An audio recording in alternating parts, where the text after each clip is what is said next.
बोलिए आचार्य सम्राट गुरुदेव श्री आत्माराम जी महाराज की जय। कहाँ उनका जीवन, कहाँ हमारी जिह्वा।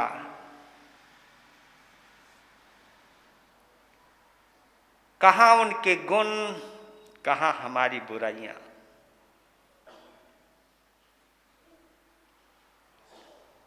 योग्य तो नहीं हूं प्रभु,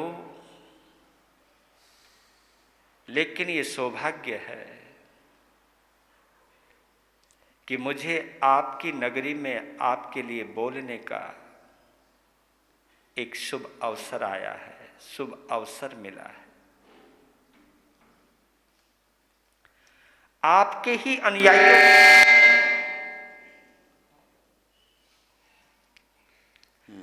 आपके ही अनुयायियों में आपके बारे में बोलना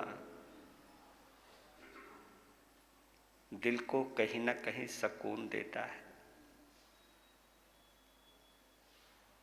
कहीं ना कहीं कर्तव्य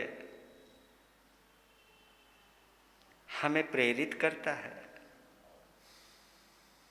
कि जो इस शर्मन संघ के प्रथम नायक बने, इस शर्मन संघ के प्रथम आचार्य सम्राट बने,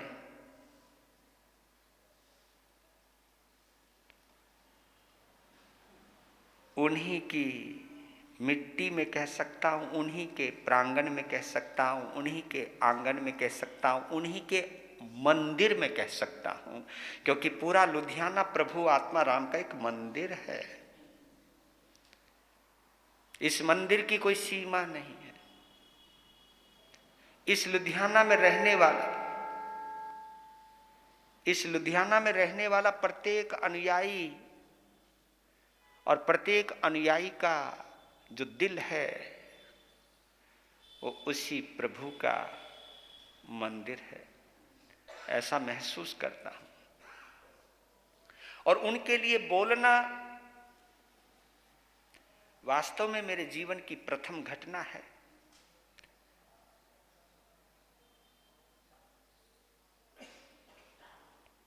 उनके जीवन चरित्र को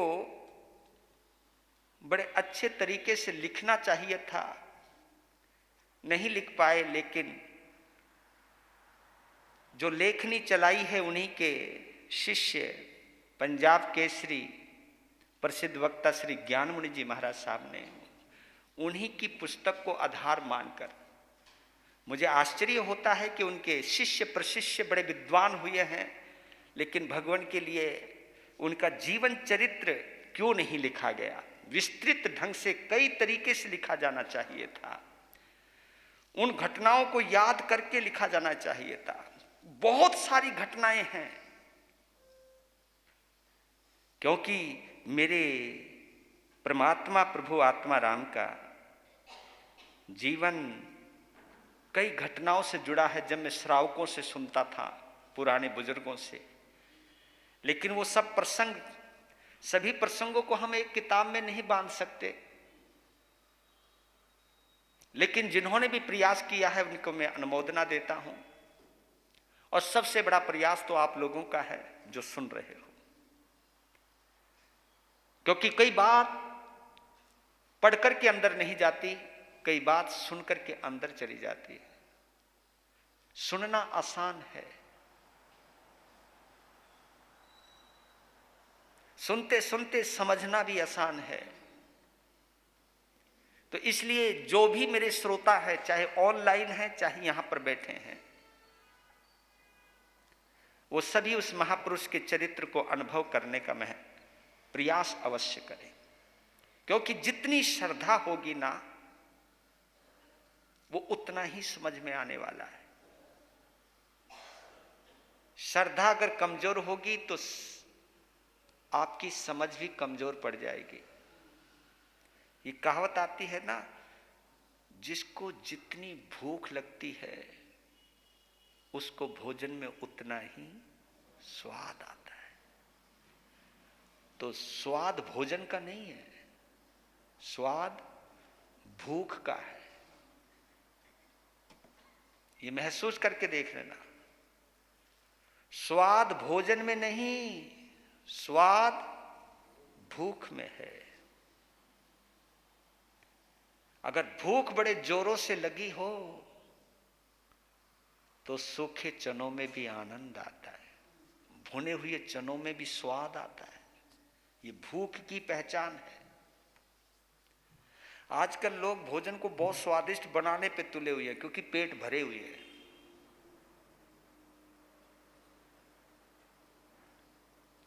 नहीं तो हमने देखा है कि रूखी रोटी भी स्वादिष्ट लगा करती थी जब भूख लगती थी। रूखी रोटी में भी आनंद आता था जब भूख लगती थी।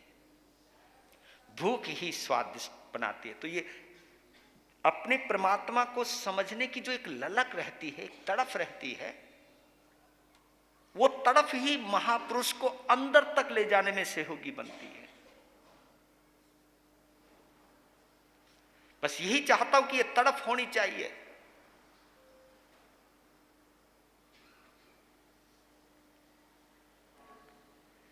समय पर समझ आ गई, कर्तव्य बोध हो गया कि नहीं, मेरे शरमन संघ के प्रथम पटधर आचार्य सम्राट प्रभु आत्माराम जी महाराज के बारे में बोलना चाहिए, क्योंकि ये उन्हीं की धरती है, उन्हीं की कर्म स्थली है, उन्हीं की तपोभूमि है, उन्हीं की साधना स्थली है। उनके जीवन की शुरुआत भी यहीं से हुई है और उनके जीवन की पूर्णता भी यहीं पर हुई है। ये संयोग है जबरदस्त। शुरुआत भी यहीं से, पूर्णता भी यहीं से।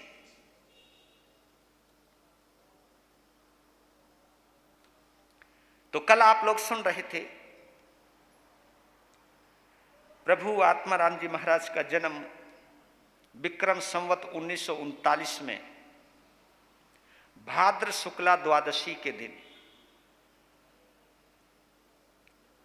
क्योंकि भाद्र शुक्ला पंचमी को संवत्सरी महापर्व होता है, तो भाद्र शुक्ला द्वादशी को 1939 विक्रम संवत में एक बालक का जन्म हुआ है आपके पड़ोस में, सतलुज के पार। अब जहां उनका जन्म हुआ और जहां तुम बैठ करके कथा सुन रहे हो, इसके बीच में एक दरिया ही तो है। ये महापुरुष उस दरिया के पार हुआ, जब वक्त आया तो उस दरिया को लांघ कर यहां आ गया। और ये पूरा लुधियाना प्रभु आत्माराम के नाम से प्रसिद्ध हो गया। ये आत्म नगरी बन गई।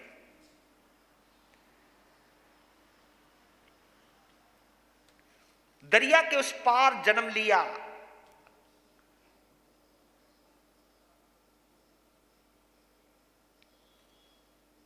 मकर लगन में जन्म हुआ।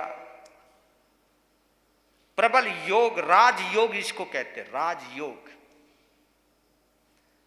राजयोग का मतलब यह है कि बंदा अगर जंगल में भी चला जाए,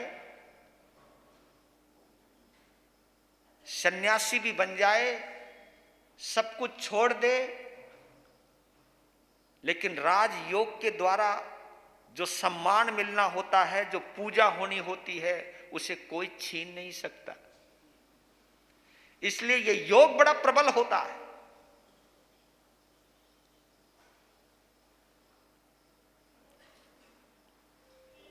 और राजयोग ने कुछ खेल भी खेला है।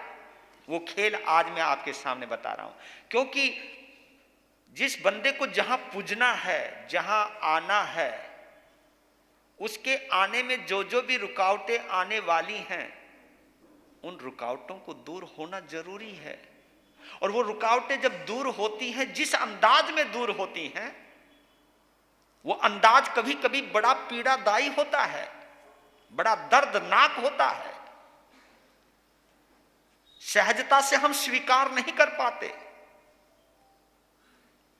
लेकिन दर्दनाक घटित होती घटनाएं भी कभी कभी अप्रत्यक्ष रूप से, परोक्ष रूप से, हिडन रूप से, क्यों, उसको हम जान नहीं पाते हैं, वहीं पर हम गफलत में आ जाते हैं, वहीं पर हम कई शोकाकुल हो जाते हैं, कई दुखी हो जाते हैं।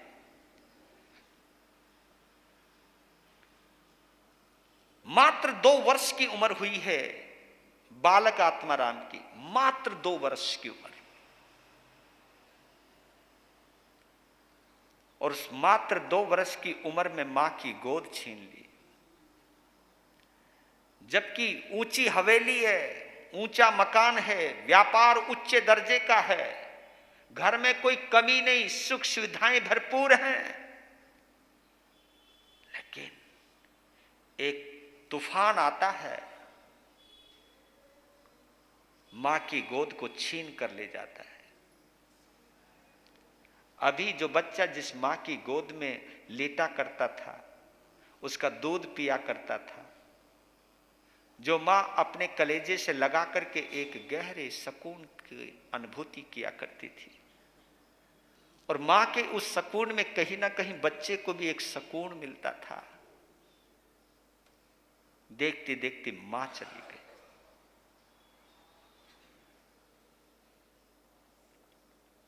मां के दर्द को, मां के जाने के दर्द को शायद बच्चा इतना जान नहीं पाया, क्योंकि उम्र मात्र 2 साल की है। क्योंकि ये एक ऐसी उम्र होती है जब बच्चे को ये नहीं पता कि मौत क्या होती है। क्योंकि बच्चा अभी चलने में व्यस्त है, बोलने में व्यस्त है, और कुछ नया नया देखने में व्यस्त है। वो कुछ कुछ ढूंढ रहा है, कुछ कुछ देख रहा है। माछनी तो बहुत सारे हाथ आ गए संभालने के लिए, तो उन संभालने वाले हाथों में उस गोद को भूल गए जिस गोद से वो पैदा हुए थे। और मात्र अभी 7.5 वर्ष और बीते, यानी उनकी उम्र 8वें वर्ष में प्रवेश ही करने वाली थी।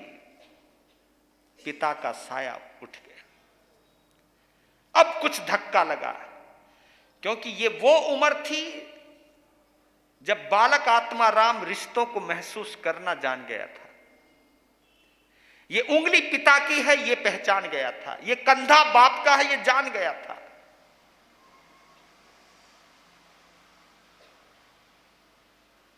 कंधे पर बैठा करके बाजार में घुमाने ले जाते थे बालक आत्माराम को मनसाराम।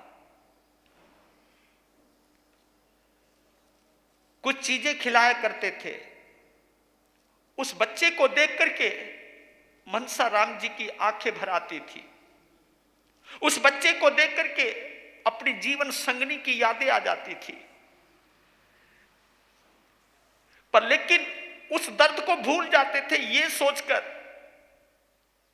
कि मेरी जीवन संगनी जिसकी सार संभाल के लिए मुझे छोड़ करके गई है, उसकी सार संभाल में कोई कमी नहीं होनी चाहिए। तो अपनी सुनहरी यादों को भूल जाया करते थे, अपने वर्तमान को याद करते हुए अपने बच्चे को संभाला करते थे। यूं तो परिवार बहुत बड़ा था, लेकिन जिस कमरे में सोया करते थे उस कमरे में केवल पिता और पुत्र ही हुआ करते थे।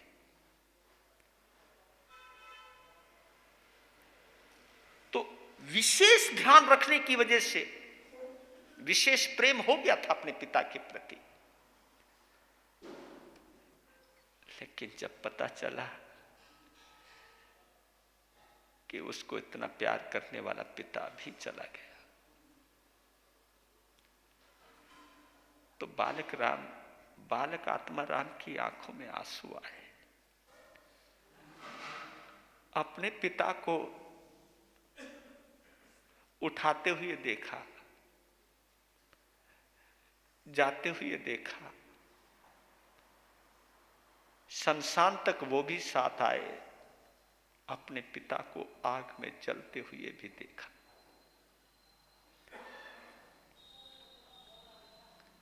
जैसे ही घर में आए तो उनकी दादी ने अपने आंचल में छुपा लिया, अपने पोते का माथा चूमा, अपने कलेजे से लगा लिया और कलेजे से लगा करके बोली, बेटा मैं हूं ना, मैं हूं।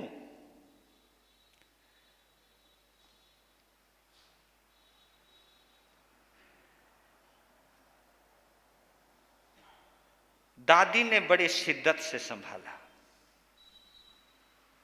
हर कदम कदम पर दादी बालक आत्मा राम का ध्यान रखती थी, खाने का, पिलाने का, नहलाने का, सुलाने का। और उनकी आंखों से, क्योंकि पहले जो महिलाएं होती थी और खासतौर पर दादा और दादी और नानी, ये तो खेल था। दादी और नानी की कहानियां बड़ी प्रसिद्ध हुआ करती थी। तो दादी ने इस ढंग से संभाला, बालक आत्माराम दादी से जुड़ गया। कुछ महीनों में अपने पिता का दर्द भी भूल गया। जब दादी में मस्त हुआ तो 2 साल के बाद दादी को भी उठा लिया। जब दादी गुजरी, जब दादी ने विदा ली,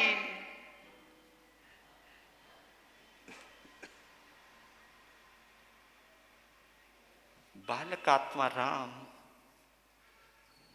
शून्य में खो गया। रोया नहीं, सोचता रह गया। अब उसे सब कुछ याद आने लगा कि जिसने तुझे संभाला, एक एक करके वो चले गए।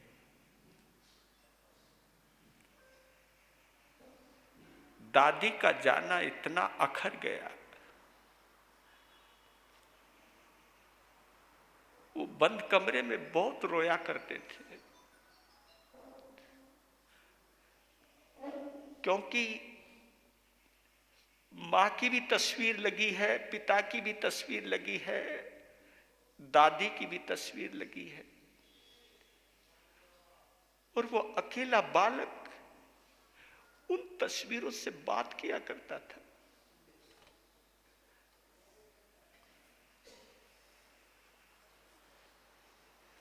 इतने उद्विग्न हो गए, उनका खाने को दिल नहीं करता था।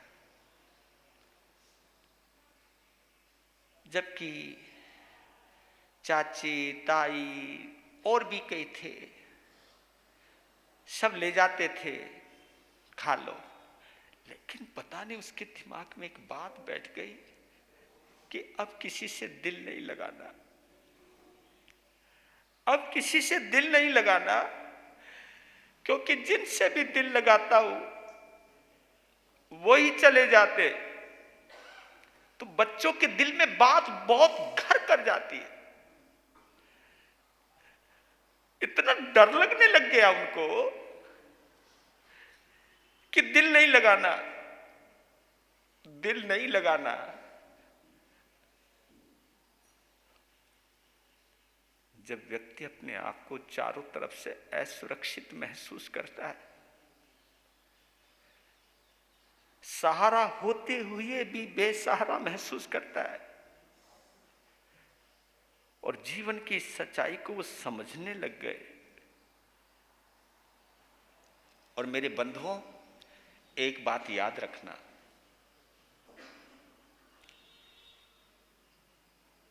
हमें लगता है मृत्यु बड़ी निर्दयी होती है, लेकिन मृत्यु भी तो क्या करे।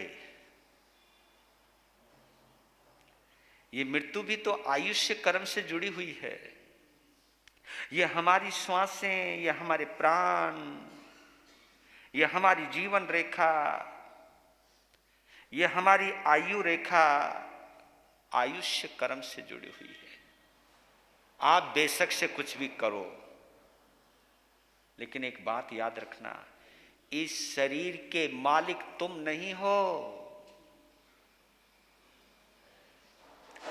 इस शरीर का मालिक अगर कोई है तो हमारा आयुष्य कर्म है। ये आयुष्य कर्म जब तक इजाजत देता है तब तक ये शरीर रहता है।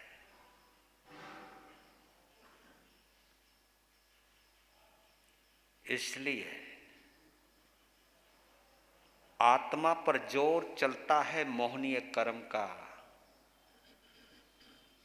मोहनीय कर्म ही इस आत्मा को कभी इस गति, कभी उस गति, कभी उस गति, कभी उस गति लेकर के जाता है। लेकिन इस शरीर को आप तभी तक चला सकते हो जब तक आयुष्य कर्म की इजाजत मिली हुई है। जिस दिन आयुष कर्म ने पन्ना फाड़ दिया उस दिन इस शरीर को छोड़ना ही पड़ेगा। और ये भी है, इस मृत्यु का पता नहीं ये कहाँ आए।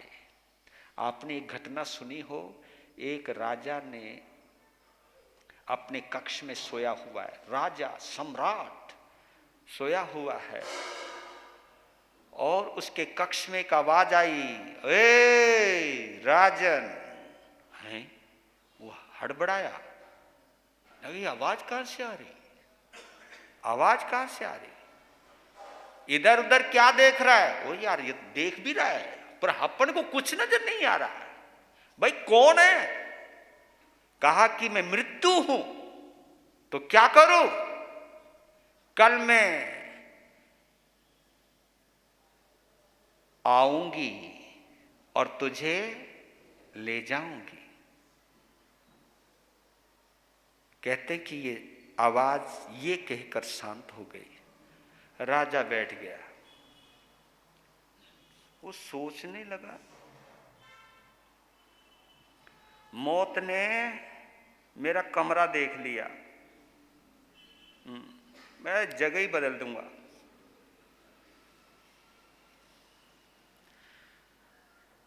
कल सुबह, क्योंकि उसने बताया था कल आऊंगी, ऐसी जगह जाऊंगा जहां उसे नजर ही नहीं आऊंगा। और जी सुबह सुबह उठे जनाब, तेज रफ्तार से चलने वाला घोड़ा लिया, मंत्री को कहा कि तू जरा संभाल, मैं परसों आता हूं। राजन कहा चले, कहा तू चुप, बोलना नहीं। दूर निकल गया, दूर निकल गया, इतनी दूर चला गया, एक वृक्ष के नीचे बैठ गया। सोच रहा है, आ जाइए, वहां मैं मिलूंगा ही नहीं। इतने में आवाज आई, हे राजन उत्तर की। अबे ये तो आवाज कल वाली है। तू कौन? मृत्यु। तुझे यहां का कैसे पता? कहा कि ये वो जगह है जहां तेरी मृत्यु होनी है, लेकिन तू बैठा बहुत दूर था, तुझे लाना यहां था। तेरे अंदर वो भाव जगाए बचने के, ये सब गफलत पैदा कर दी। तू वहीं आ गया जहां से तुझे मैंने लेकर जाना है। और ये है ना, मैंने कई बार देखा है भैया, कई बार देखा। बलाचौर की घटना है। मेरी मां कौशल्या जी महाराज ने एक नौजवान को, उसके माता पिता को बताया था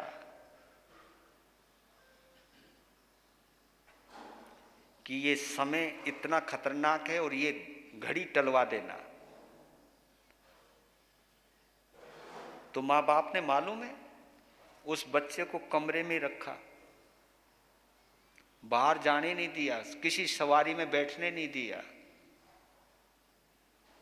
लेकिन जिस दिन आया,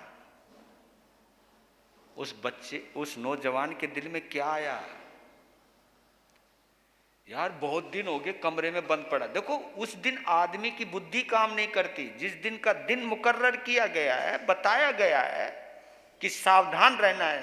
तभी तो कहता हूं कि सब सावधानियां एक तरफ रह जाती है। वो बच्चा बाहर निकलता है, मां ने बोला बेटा कहां? बस मैं बाहर ही घूमने जा रहा हूं, मैं बस बाहर ही घूमने जा रहा हूं। जैसे वो बाहर निकले, सड़क पर आया, एक ट्रक आया और ट्रक कुचल करके चला गया। लो जी, सारी सावधानी धरी की धरी रह गई। इसलिए कहता हूं कि जिंदगी में कभी गफलत में मत आना। कभी यह मत सोचना कि मैं इतने वर्ष जीऊंगा, मैं इतने वर्ष रहूंगा। कभी मत सोचना, नहीं तो धोखा खा जाओगे। क्योंकि हमें पता नहीं है कि हमारी श्वासें कितनी हैं। क्योंकि मृत्यु हमारे बीमार होने का भी इंतजार नहीं करती, मृत्यु हमारे बुढ़ापे का इंतजार नहीं करती, मृत्यु किसी विशेष स्थिति का इंतजार नहीं करती। जब उसका वक्त आता है और जहां भी आता है वहां बंदे को पहुंचा देते हैं और वहां से ले जाते हैं। कभी कभी जिंदगी में ऐसे दौर आते हैं कि इतना बड़ा परिवार होता है लेकिन कोई उसे देखने वाला नहीं होता, कोई उसे उठाने वाला नहीं होता, कोई उसके शरीर को छूने वाला नहीं होता, कोई शरीर का चिन्ह तक नहीं मिलता है। इसलिए ये सब बातें उस बालक आत्मा राम के अंदर गूंज रही हैं। दिल नहीं लगा,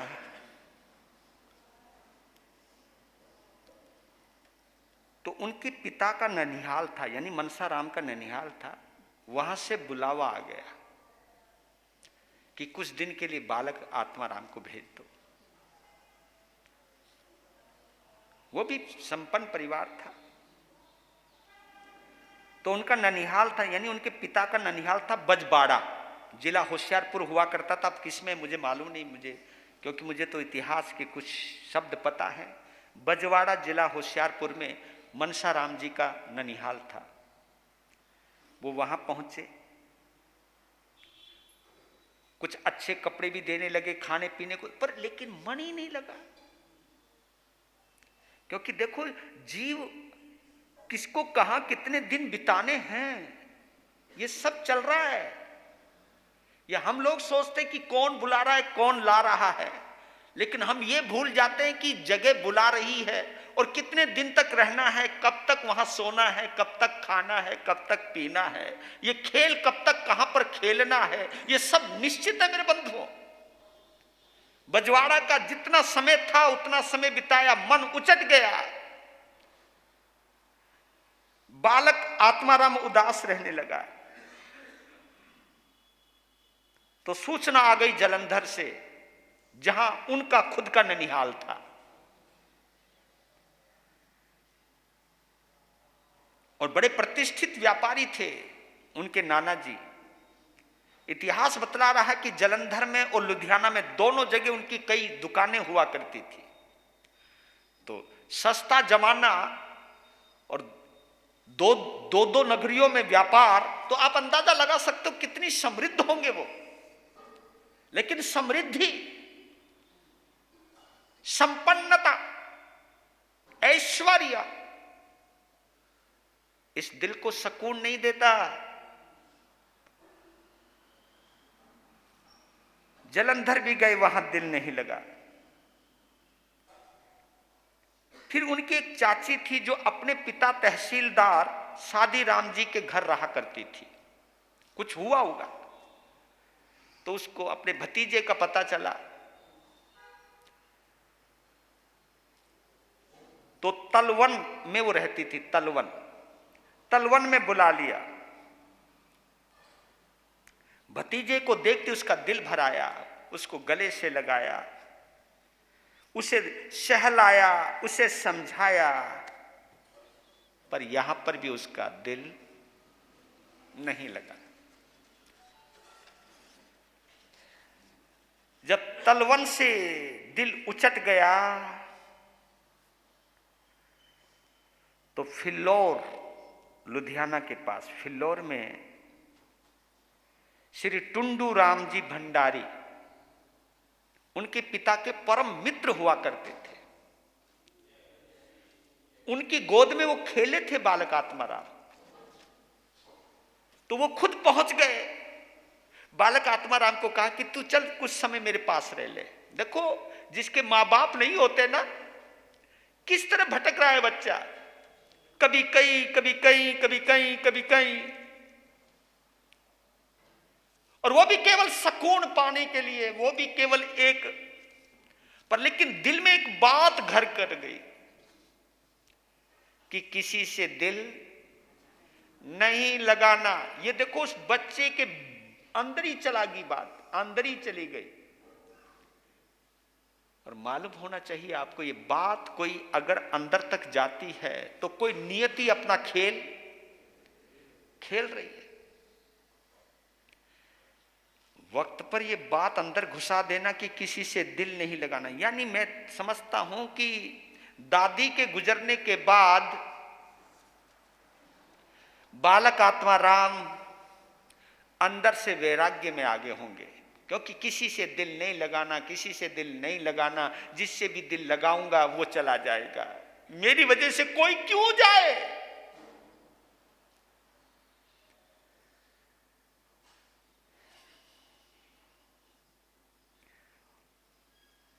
टुंडू राम जी भंडारी के घर बहुत सुख सुविधाएं थी, लेकिन वहां पर भी दिल नहीं लगा। फिर अंत में लुधियाना के अंदर उनके मामा श्री विष्णुदास जी उनके घर आए, अपने मामा के घर आए। लाला विष्णुदास जी और संत प्रेमी श्री राम जस जैन, ये दोनों पार्टनर थे आपस में, व्यापार के भागीदार थे, पार्टनर थे, बिजनेस पार्टनर।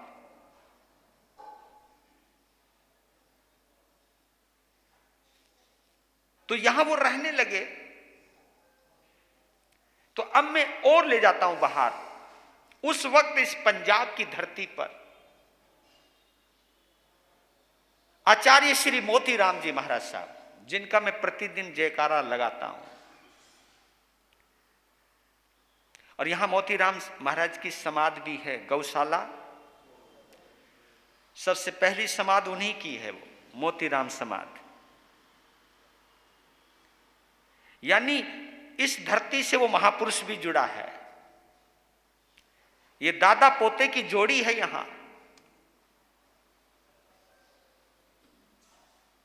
मोतीराम जी महाराज साहब का बड़ा वर्चस्व था। उनकी पुण्यवाणी बड़ी जबरदस्त हुआ करती थी। उनकी संयम निष्ठा की चर्चा बड़े जोरों से होती थी। और आचार्य थे वो, अपनी परंपरा के आचार्य थे, पंजाब परंपरा, अपनी परंपरा के आचार्य थे। आचार्य का मतलब होता है कि साधुओं के अंदर एक अलग से स्थान प्राप्त करना।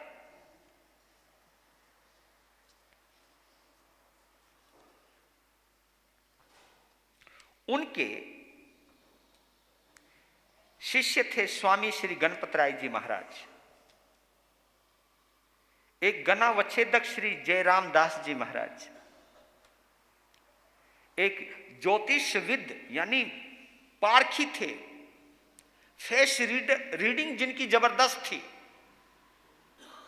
और उनकी रीडिंग इतनी गजब की थी, आदमी के चलने का ढंग, बैठने का ढंग, बोलने का ढंग देखते उसका भविष्य बता दिया करते थे। इतनी जबरदस्त महारत हासिल थी परम श्रद्धेय श्री शालिग्राम जी महाराज साहब के।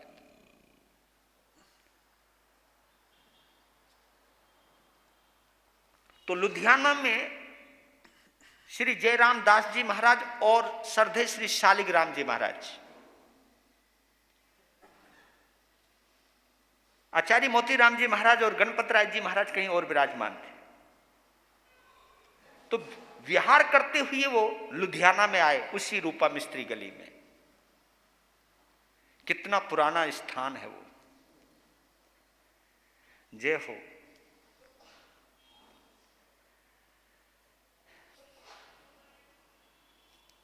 जो राम जस जैन थे वो संत प्रेमी थे।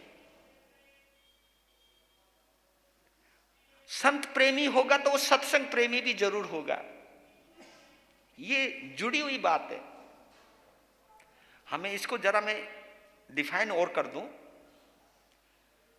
इस पे गौर करना जो शब्द मैं बोलने जा रहा हूं। जो संत प्रेमी होता है वो सत्संग प्रेमी भी होता है।